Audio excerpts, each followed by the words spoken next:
मदद काबे इमाम मदद कादरियम नारे गौसे आजम मी जन्म दम्ज शेख अहमद रज़ा खां कुतुब आलम मी जन्म। आइए कुछ सुनने सुनाने से कबल एक बार अपने प्यारे आका की बारगाह में दुरूद शरीफ का नजराने अकीदत पेश किया जाए। पढ़े मेरे साथ अल्लाहु रब्बु सय्यदना मुहम्मदिन सल्लल्लाहु अलैहि वसल्लम नहनु इबादु सय्यदना मुहम्मदिन सल्लल्लाहु अलैहि वसल्लम। जितने लोग आज यहाँ पे आए हैं, चाहे बच्चे हों चाहे जवान हों, चाहे बूढ़े हों चाहे मर्द हों चाहे औरत हों, सबका एक एम है, एक मकसद है कि नहीं है? एम क्या है? एम है कि कामयाबी मिल जाए, है ना। मकसद है हुजूर की तारीफ हो जाए, बोलो सुभान अल्लाह। और जो हुजूर की तारीफ करता है वो इंसान काबिले तारीफ हो जाता है। बोल दीजिए सुभान अल्लाह। समझ रहे हैं? हुजूर की तारीफ करो तुम खुद काबिले तारीफ हो जाओगे। तारीख गवाह है, सारी दुनिया सबसे ज्यादा अगर किसी की बात करती है, किसी की तारीफ करती है, किसी का चर्चा करती है तो वो जात मोहम्मदुर रसूलुल्लाह है। बोल दो सुभान अल्लाह। हम सब उन्हीं का गुण गाने के लिए बैठे हैं। रात का 1:30 बज चुका है, मगर देवबंद के बच्चों ने आज बता दिया जब बच्चों में ये आलम है तो बच्चों के अब्बा और चच्चा का क्या आलम होगा, है ना। माशाअल्लाह, इतने एक्टिव और इतने जवामर्द ये बच्चे इतने एक्टिव हैं और इतने ब्रिलियंट हैं, इतने बुद्धिमान हैं, इतने समझ बुझ वाले हैं, इतने टैलेंटेड हैं, इतने डिसेंट हैं। माशाअल्लाह, जब से मैं बैठा हूँ तब से ये एक्टिव हैं, है कि नहीं है? ये दूसरी जगहों पे देखने को नहीं मिलता। और याद रखिए, जिस मोहल्ला, जिस बस्ती, जिस गांव के बच्चे नबी का नाम, नबी का जिक्र, नबी की नात सुन के मचलते रहते हैं, सुभान अल्लाह अल्हम्दुलिल्लाह बोलते रहते हैं, वो गांव, वो मोहल्ला, वो बस्ती अल्लाह के फजल से अल्लाह की हिफाजत में आ जाती है। सुभान अल्लाह। और अख्तर भाई एक बात नोट कर लीजिए, देवबंद वाले कभी गरीब नहीं हो सकते। एक बार बोलो सुभान अल्लाह। ये मैंने यहाँ बैठे बैठे कोट किया है। देवबंद वाले आप कभी गरीब नहीं हो सकते, क्योंकि आपका दिल बहुत बड़ा है और आपने सटीक, बिल्कुल राइट, बिल्कुल A1, बिल्कुल अमेजिंग, बिल्कुल डिसेंट, बिल्कुल सक्सेसफुल इन्वेस्टमेंट जहां किया जाता है वो स्थान आपने जान लिया है। जब से मैं बैठा हूं, जो भी हुजूर की तारीफ करने आता है, कभी बच्चा 10-20 रुपया देता है, कभी जवान आके देता है, कभी बूढ़ा आके देता है। यानी जितना देर मैं बैठा रहा उतना देर मैंने कोट किया। मैं समझ गया ये जिस रास्ते में दे रहे हैं यही वो रास्ता है जो इंसान को तरक्की के मंजिल पे छोड़ देता है। सुभान अल्लाह। जब से मैं देख रहा हूँ सब हुजूर का नाम सुन के मचल रहे हैं, सब हुजूर का नाम सुन के कुछ ना कुछ दे रहे हैं। अरे सुनो, दुनिया में कहीं भी पैसा लगाओ, दुनिया में किसी भी व्यापार में पैसा लगाओ, जूतों का बिजनेस करो, 1-2 लाख रुपया लगाओ, लागत तो आपकी लग गई, प्रॉफिट आए कि ना आए कोई गारंटी नहीं। गारमेंट्स का व्यवसाय करो, आपने 1-2 लाख रुपया गारमेंट्स के काम में लगा दिया, लागत तो लग गई, प्रॉफिट आए कि ना आए कोई गारंटी नहीं। मोबाइल एक्सेसरीज का व्यापार करो, 1-2 लाख की लागत लगाओ, वापस आपको रिकवर हो के ना हो कोई गारंटी नहीं। लेडीज कॉस्मेटिक्स का व्यापार करो, 1-2 लाख लागत लगाओ, वापस प्रॉफिट आए कि ना आए कोई गारंटी नहीं। यानी दुनिया में जहां भी पैसा लगाओ वापस आए कि ना आए कोई गारंटी नहीं। मगर नबी का जिक्र सुन के, नबी की नात सुन के, नबी की तकरीर सुन के, नबी का बयान सुन के अगर आपने 100, 200, 500, 1000 रुपया स्टेज के उलमा को दे दिया है तो आप घाटे में नहीं रहेंगे।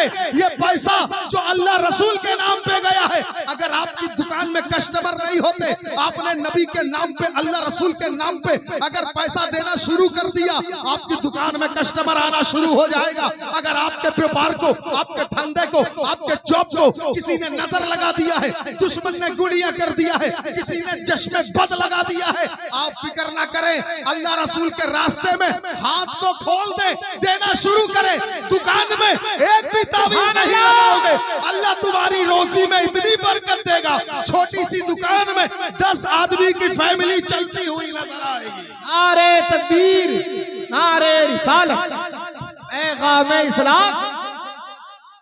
एक बच्चे ने कुछ दिया है, अल्लाह पाक इस बच्चे को अपने बाप माँ का फरमा बरदार, जोर से बोलिए आमीन।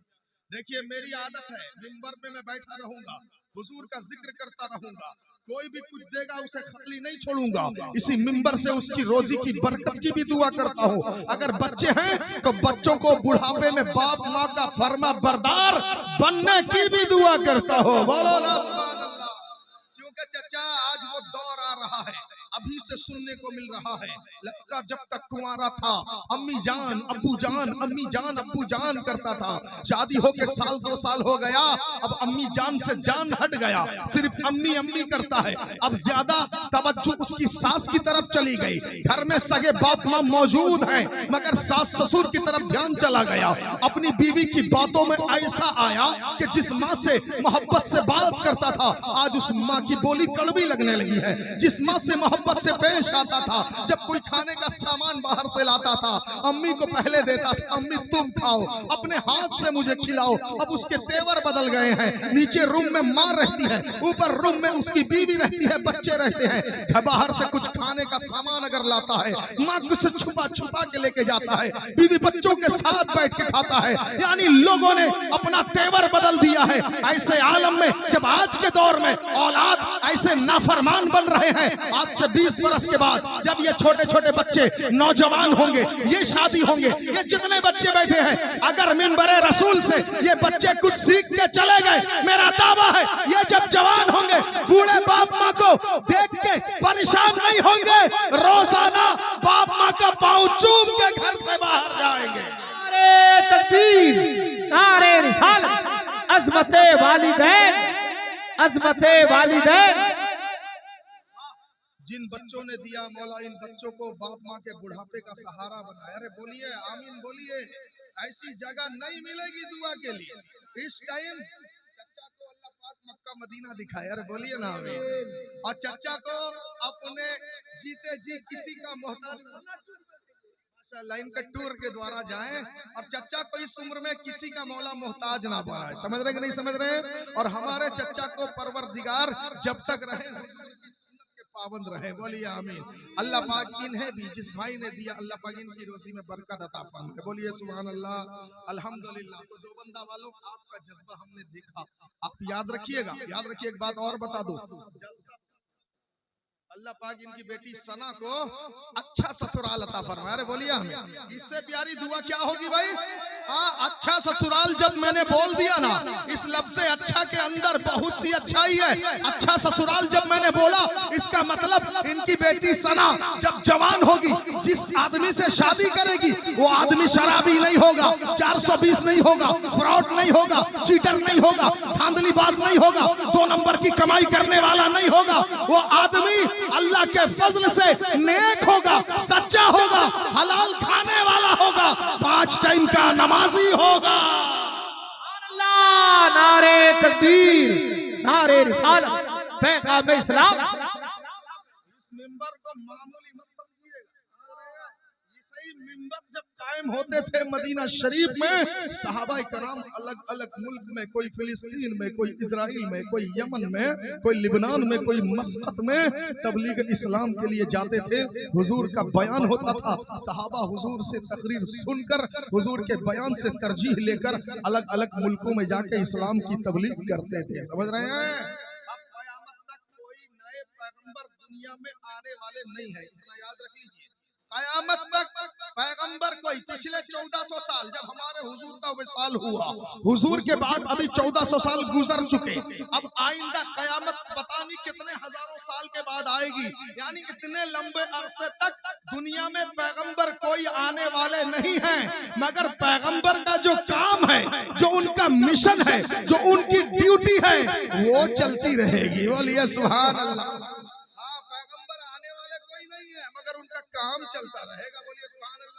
आप बोलेंगे ये क्या बात हुई, ड्राइवर कोई नहीं है और गाड़ी चलती रहेगी। हम कहेंगे सुनिए मेरे दोस्तों, ये दुनिया की मिसाल है, इसको वहां लाके फिट करना मुनासिब नहीं है, क्योंकि हुजूर ने अपने कामों को अपनी उम्मत के चंद लोगों में बांट दिया है। बोलो बोलो बोलो जोर से बोलो, बांट दिया है। कुरान का पहला पारा उठाओ, फराइज़ नबूवत में 4 चीजें थी। कितनी चीजें थी?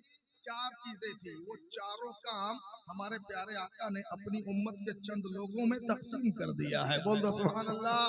कुरान उठाओ, कुरान बताओ वो 4 काम कौन से हैं फराइज़ नबूवत के, जिसे हुजूर ने अपने गुलामों में अपनी उम्मत के चंद लोगों में बांट दिया है।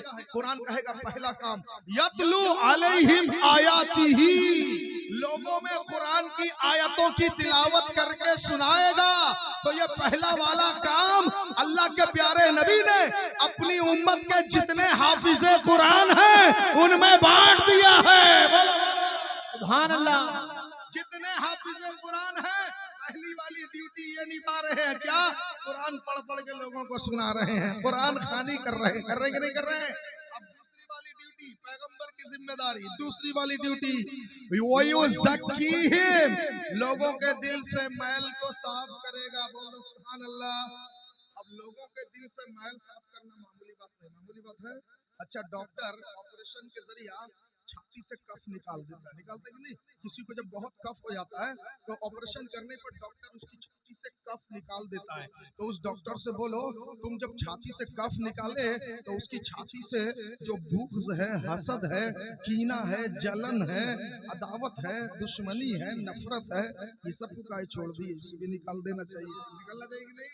अरे जब छाती खोला था, डॉक्टर से कहो, छाती खोला था, कफ को निकाला, तो उसके दिल में जो लोगों का बुग़्ज़ लेके घूम रहा है, वो जो दिल में हसद लेके घूम रहा है, फला इंसान तरक्की कर गया, 2 व्हीलर से 4 व्हीलर ले लिया, छप्पर के घर में रहता था, कोठा बना लिया, मेरा अभी तक छप्पर का मकान है, मैं कोठा क्यों नहीं बन रहा?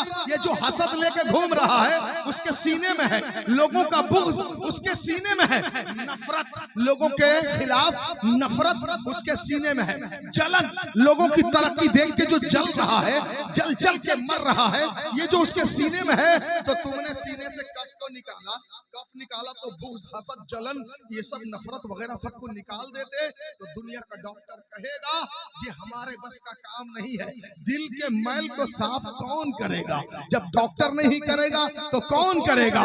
आओ अल्लाह वालों की बारगाह में, चलो अजमेर के ख्वाजा हिंद के राजा से पूछें, आए अजमेर के ख्वाजा हिंद के राजा, जिन लोगों के दिलों में खुदा के अलावा दूसरे खुदाओं की मोहब्बत बसी हुई थी, जिन लोगों के दिलों में देवी देवताओं की मोहब्बत थी, बताइए उनके दिलों से उसे कैसे निकाला गया? उनके दिल में खुदा रसूल की मोहब्बत को आपने कैसे डाल दिया? तो गरीब नवाज कहेंगे दुनिया वाले ऑपरेशन करके सीने से कफ निकालते हैं, मगर अल्लाह के वली निगाहे विलायत डाल देते हैं, दिल से सारी बीमारी दूर करते हैं, दिल में ईमान का नूर डाल देते हैं।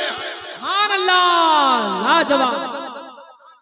निगाहों से दिल की दुनिया बदलना अल्लाह के वलियों का काम है ना। मुजाहिद मिल्लत मोहब्बत से जिसे देख लेते थे, मुजाहिद मिल्लत का फिदाई बन जाता था, मुजाहिद मिल्लत का शहदाई बन जाता था। बनता था कि नहीं बनता था?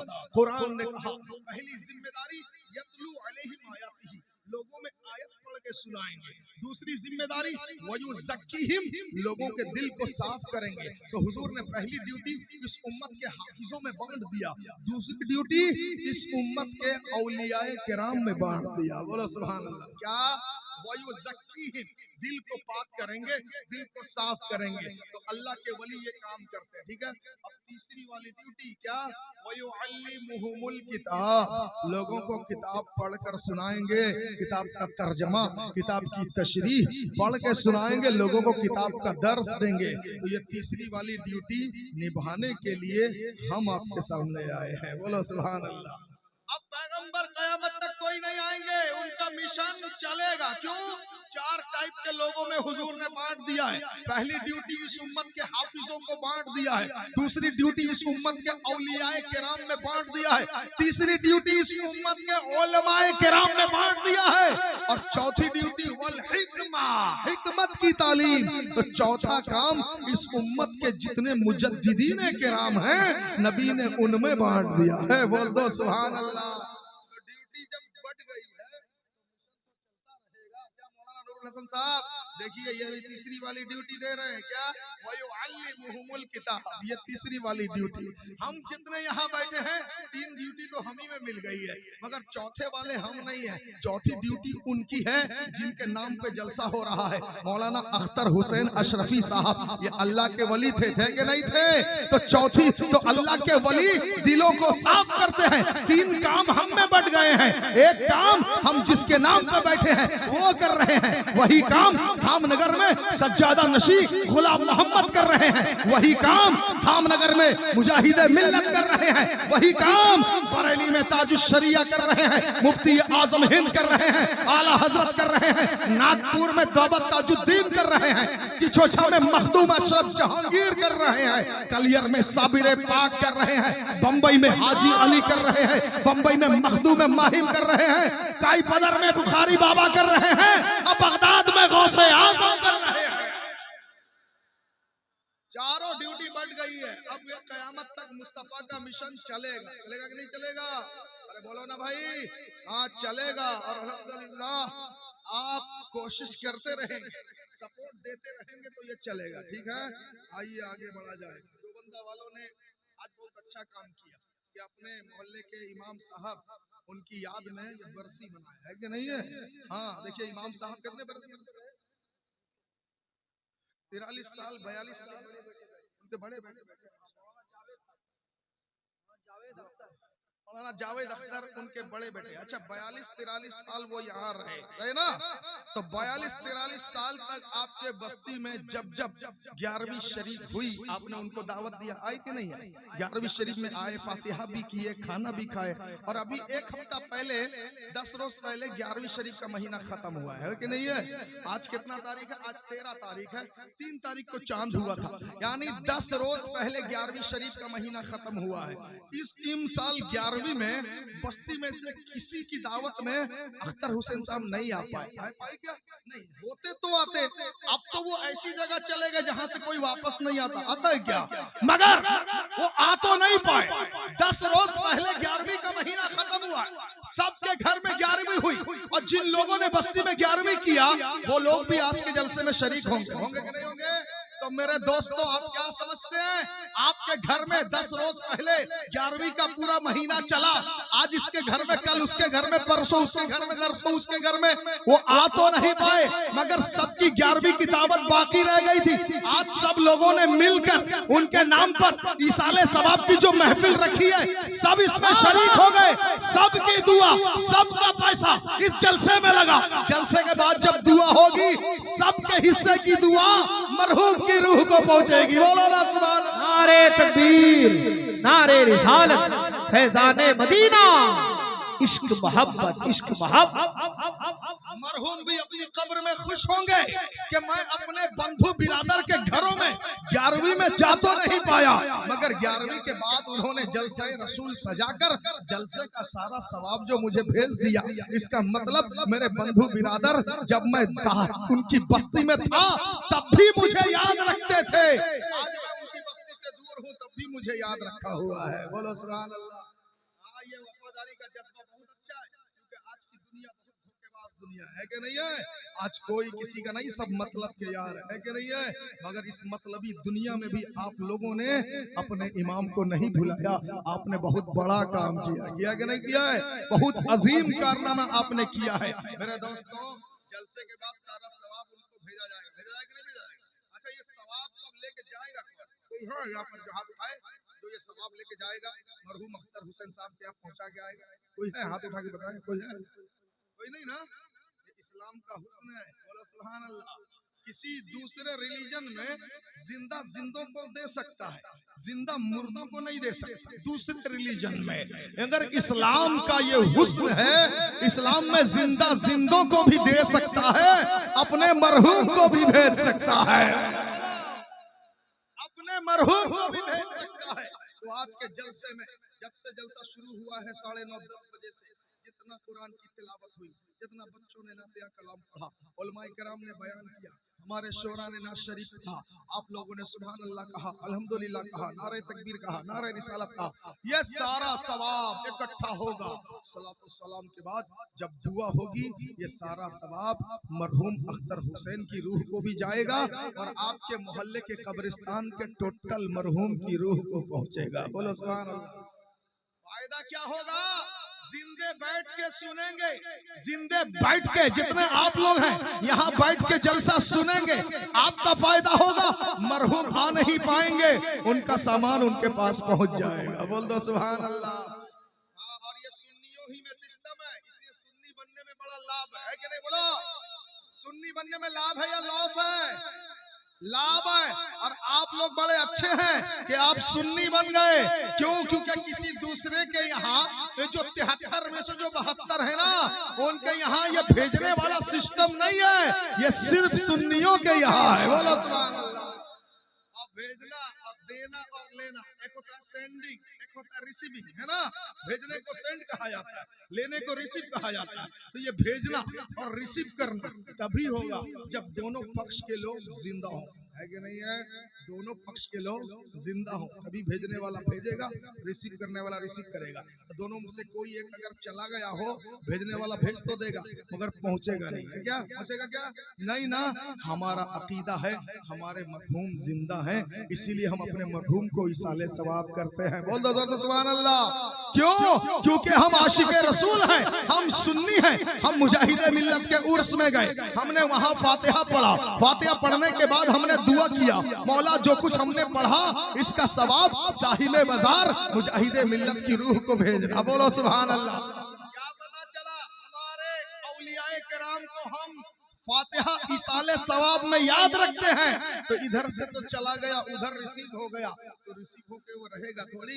हमारे औलियाए किराम मुजाहिदे मिल्लत आला हजरत बुखारी बाबा ताजुश शरिया हुजूर ख्वाजा गरीब नवाज हुजूर गौसे आजम, ये हमें छोड़ेंगे नहीं। हमने इनको भेजा तो वो भी अपनी तरफ से कोई करम भेजेगा, कोई नवाजिश भेजेगा, कोई इनायत भेजेगा, कोई अता भेजेगा, कोई रोजी की बरकत भेजेगा, कोई हमारे घर की खुशहाली भेजेगा। यानी पता चला अपनी दुआओं में अपने मरहूम को भी याद रखना है, अपनी दुआओं में अल्लाह के वलियों को भी याद रखना है। नहीं समझ रहे हैं? आइए आगे बढ़ा जाए। बड़े अच्छे लोग हैं, रात का 2 बज गया लगभग, मगर अभी तक जागे हुए हैं और जलसा सुन रहे हैं। और 5-10 मिनट सुनेंगे कि खत्म किया जाए? सब लोग सुनेंगे? जोर से बोलिए। सुनेंगे। क्यों सुनेंगे? इसलिए सुनेंगे कि हम तादाद में कम है कि नहीं है? दुनिया वाले हमें अल्पसंख्यक कहते हैं। क्या कहते हैं? जोर से बोलिए। अल्पसंख्यक कहते हैं। और आप लोग बड़े अच्छे लोग हैं, तो इतने अच्छे अच्छे नात खां को बुलाए जो अदब से नात पढ़ते हैं। कैसे पढ़ते हैं? जोर से बोलिए।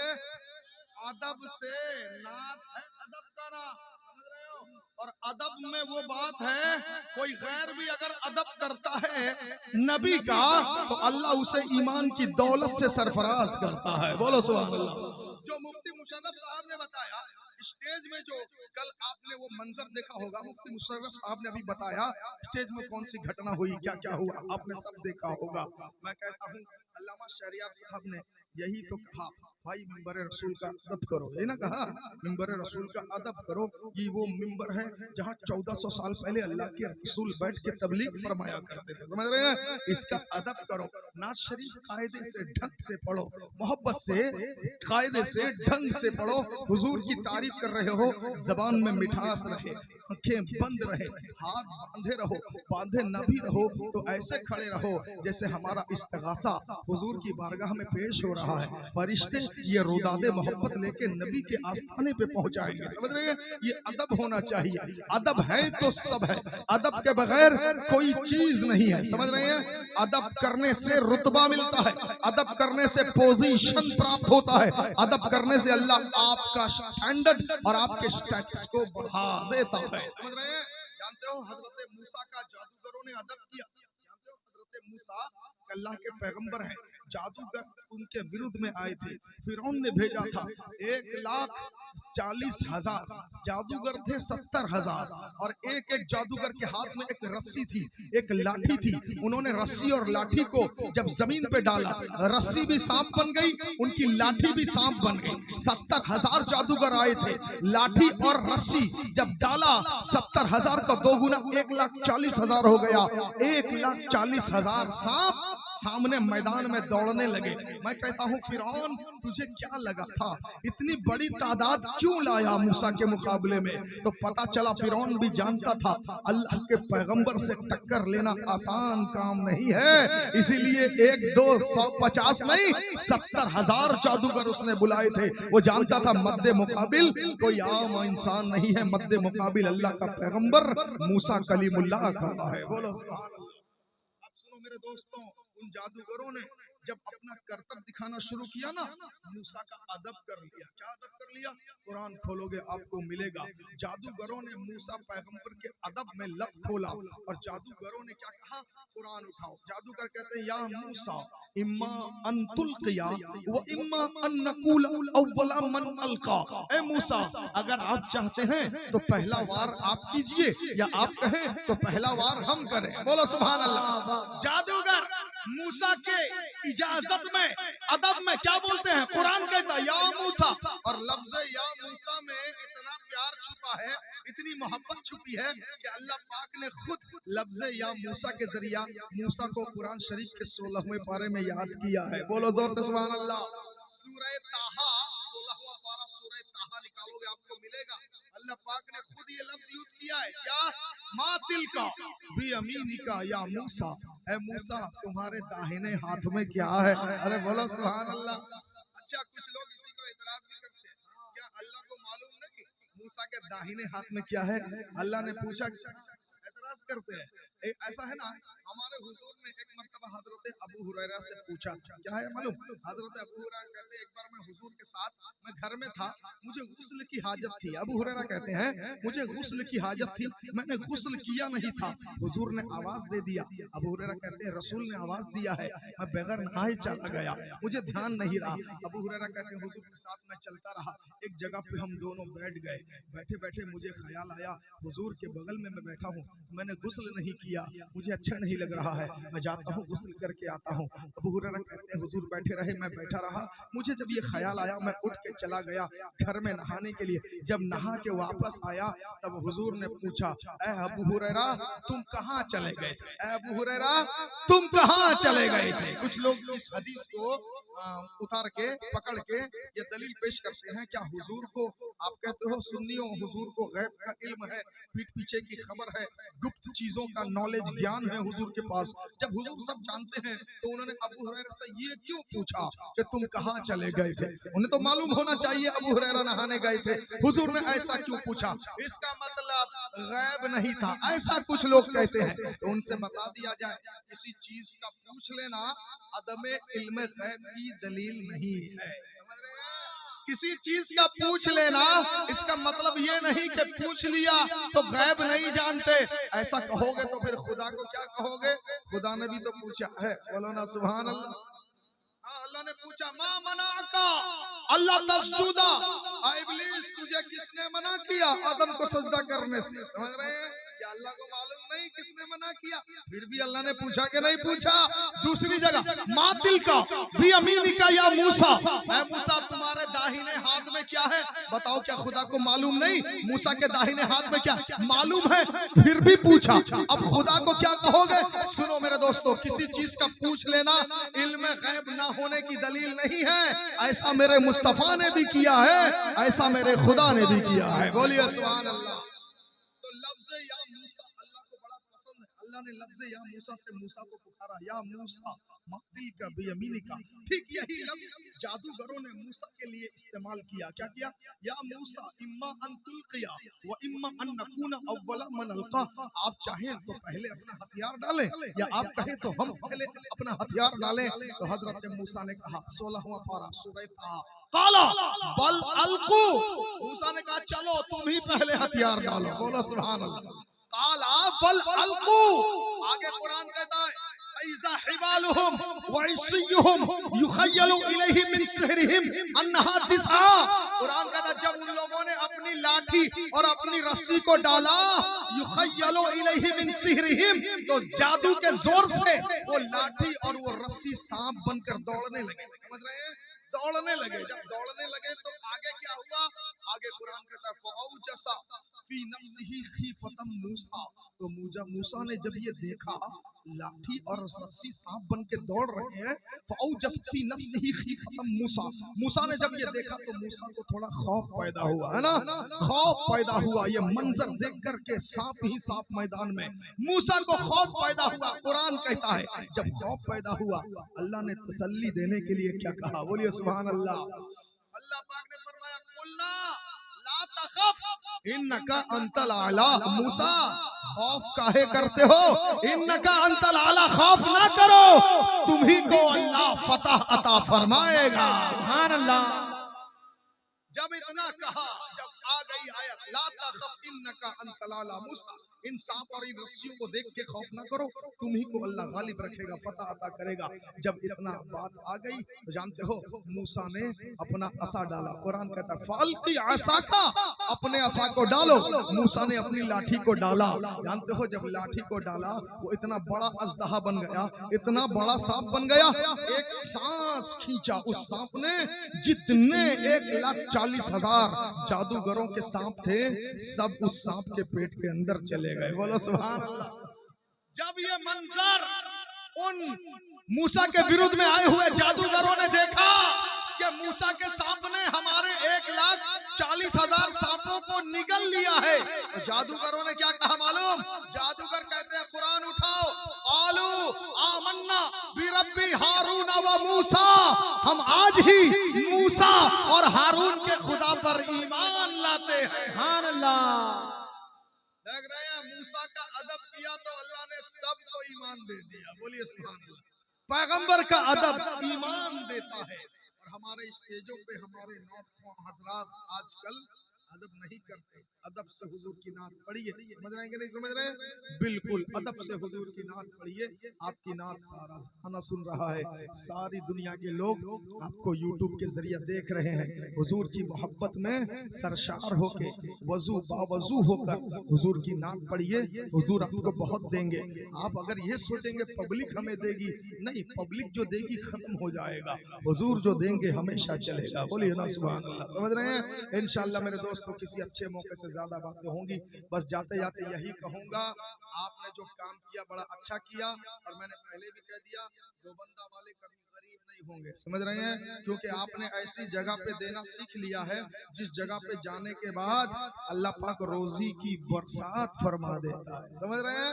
हाँ, आपके यहाँ बहुत जलसा होता है, हम भी कभी कभी जलसों में आते रहते हैं और कभी कभी हम भी सुनते रहते हैं देवबंदा वालों ने जलसे में बड़ा अच्छा एहतमाम किया, बहुत खर्चा किया।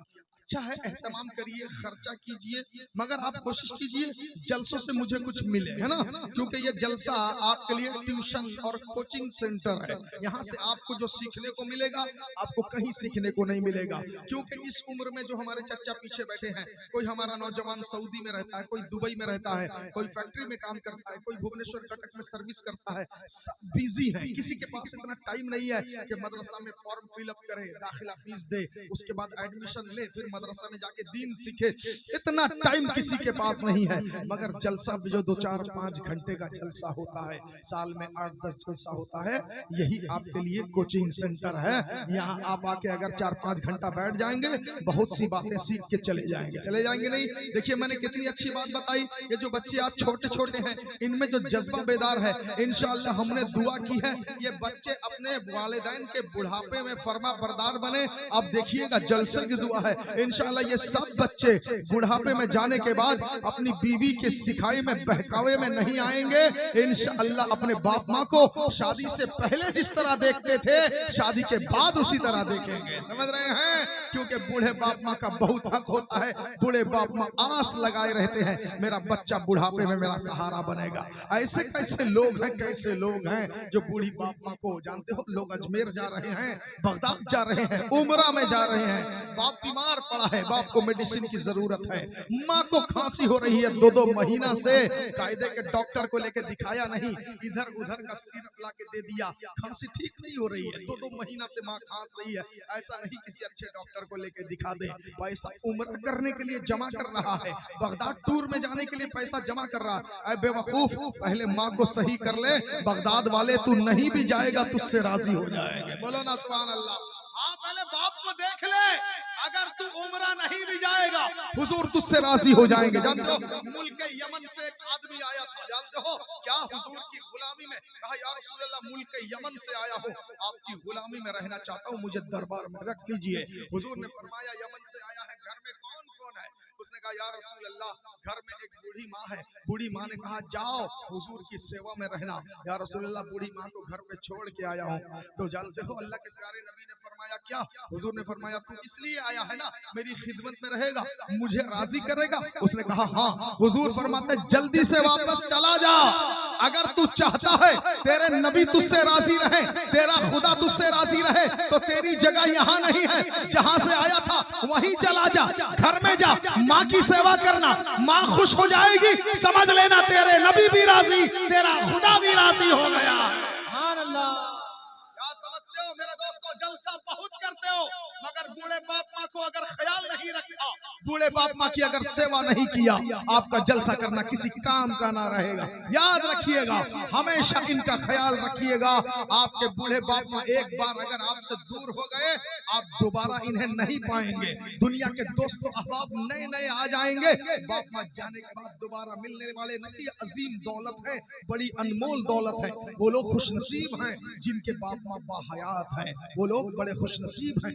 अभी भी मौका है, अगर बाप माँ बाहयात हैं उन्हें जाके राजी कर लो और उनके पास जाके बोल दो और माफी मांग लो, अम्मी जान अबू जान जो जो मुझसे गलतियां हुई है, जो भी मुझसे गुस्ताखी हुई है, आप माफ कर दीजिए। रात में मौलाना साहब की तकरीर में सुन के आ रहा हूँ, इंशाअल्लाह अम्मी आपको कभी नहीं दुख दूंगा, इंशाअल्लाह अम्मी आज से आपको नहीं सताऊंगा, इंशाअल्लाह अबू जान आपको कभी तकलीफ नहीं दूंगा। एक ही माँ है, 4-4 घर में बर्तन माज माज के लाती थी, 4-4 बेटों को पालती थी, आज चारों बड़े हो गए, अब चारों को ये होश नहीं है, शऊर नहीं है। ये वही माँ है जो लोगों के घर में बर्तन मांज के आती थी। हम चारों बच्चों को पाल पोस के तालीम दिला के पढ़ा लिखा के आदमी बनाया, आज चारों अपने घर में बारी लगाते हैं। एक हफ्ता माँ को तू खिलाएगा, एक हफ्ता तू खिलाएगा, एक हफ्ता तू खिलाएगा। हम कहते तुम्हारी गैरत मर गई है क्या? तुम्हें इतनी तमीज नहीं है? ये वही माँ है जो लोगों के घर में कपड़ा और बर्तन धो के तुम्हें इंसान बनाया। आज तुम बारी लगाते हो, तुम अकेले क्यों नहीं खड़े होते? कोई नहीं, अम्मी को मैं अकेला खिलाऊंगा, दूसरा भाई उसके टक्कर में निकले, नहीं मैं अकेला खिलाऊंगा, तीसरा उसके टक्कर में निकले, नहीं मैं अकेला खिलाऊंगा। चारों ऐसा अंदेशा, ऐसी क्लास पेश करो, इंशाअल्लाह तुम्हारी माँ तुम्हारे घर में रानी बन के रहेगी। बोलो ना। आज तुम कहते हो हम तुम्हें खिलाने, बहुत से लोग ऐसे भी हैं खिलाने के लायक नहीं, और ऐसा कॉलर चढ़ाएंगे, वही माँ दुनिया में उसकी सेवा नहीं किया, और वही माँ जब गुजर जाएगी ना, उसके 40वें में 3-3, 4-4 लाख का खाना पकवाएगा। ऐसे भी लोग हैं, बाप के रहते हुए बाप की सेवा नहीं किया, बाप को राजी नहीं किया, बाप जाने के बाद पब्लिक दिखाने के लिए, लोगों को दिखाने के लिए, अपना कॉलर ऊंचा करने के लिए, बाप के जाने के बाद 5 क्विंटल 4 क्विंटल की देख चढ़ाया, लोगों को दावत दिया ताकि लोग मेरी तारीफ करें कि अपने बाप से कितनी मोहब्बत करता था। 4-4 क्विंटल खाना बना के खिलाया। मैं कहता हूँ ये मोहब्बत नहीं है, उनके जाने के बाद तुम पका के खिला, नहीं, जब तक वो हैं बुढ़ापे में उन्हें तुम्हारी जरूरत है, जब तक वो हैं बुढ़ापे में, हर आन जैसे तुम बचपन में छोटे थे, हर आन तुम्हें उनकी जरूरत होती थी। माँ अगर उंगली पकड़ाती थी, बाप पकड़ के चलाना सिखाता था। माँ अगर खड़ा करना सिखाती थी, बाप खड़ा रह के टिकना सिखाता था। माँ अगर 2 कदम चलाती थी, बाप 10 कदम चलाता था। इसलिए किस लिए? ताकि बुढ़ापे में तुम उनका सहारा बनो, ताकि तुम उनकी अजमत को समझो, उनकी रिफत को समझो। आखिरी बात बोल के तकरीर खत्म करूंगा। जानते हो एक इंसान था माँ से, उसकी माँ बूढ़ी थी, माँ बीमार रहती थी। उसने कहा अम्मी जान मैं हज के लिए जा रहा हूँ। ये नफली हज था, फर्ज हज उसका अदा हो चुका था, नफली हज के लिए जाने का इरादा करता है। माँ से कहता अम्मी जान मैं हज के लिए जाना चाहता हूँ, मुझे हज का सवाब चाहिए, अम्मी मुझे इजाजत दो। माँ बीमार रहती थी। माँ ने कहा बेटा तू हज को चला जाएगा, मुझे तेरी जरूरत है, कोई नहीं है मेरा सहारा, मुझे कौन दवाई देगा, मुझे कौन टाइम पे देखेगा, मेरी आवाज पे पानी कौन लाएगा। बेटा तू चला जाएगा, मैं अकेली हो जाऊंगी, मेरा सहारा कौन रहेगा, मैं किसे पुकारूंगी, किसे आवाज दूंगी। तो बेटा कहता नहीं अम्मी जान मुझे हज को जाना है, मेरा इरादा बन गया है, मैंने इंतजाम कर लिया, मुझे जाने दो। माँ ने इजाजत तो नहीं दी मगर चुप रही। बेटा ऐसे ही निकल आया। जाते जाते रास्ते में उसे ख्याल आया जरा अपने पीर साहब से जाके मिल लेता हूँ, पीर साहब से इजाजत ले लेता हूँ, उसके बाद निकलूंगा। तो अपने पीर साहब के पास गया। वो भी ऐसे पीर थे, आज के दौर की तरह पीर नहीं। आज भी बहुत सारे ऐसे पीर घूमते हैं मेरे दोस्तों जो मुरीदों की जेब पे जिनकी नजर होती है। ऐसे मुरीदों के, ऐसे पीरों के चक्कर में आप भी कभी कभी पड़ जाते हैं। सही पीर, उम्दा पीर, A1 पीर, सटीक पीर, एक नंबर पीर, डिसेंट पीर, अमेजिंग पीर, सक्सेसफुल, पावरफुल पीर अगर आज के दौर में आपको चाहिए, ज्यादा दूर ना जाओ, धामनगर चले जाओ, हुजूर हबीब मिल्लत से मुलाकात करके आ जाओ। बोलो सुभान अल्लाह। सुनो पीर साहब के पास जाता है, कहता पीर साहब मैं हज के लिए जा रहा था, अम्मी से इजाजत मांगा, अम्मी ने इजाजत नहीं दिया, मगर मुझे हज पे जाना है, नफली हज है, पीर साहब दुआ कीजिए मैं चला जाऊंगा। तो पीर साहब कहते हैं जब माँ ने तुझे इजाजत नहीं दिया फिर तू क्यों जा रहा है। उसने कहा पीर साहब मेरा जाने का प्लान बन गया है, सारा इंतजाम हो गया है, इसलिए मैं जा रहा हूँ, मुझे हज का सवाब चाहिए।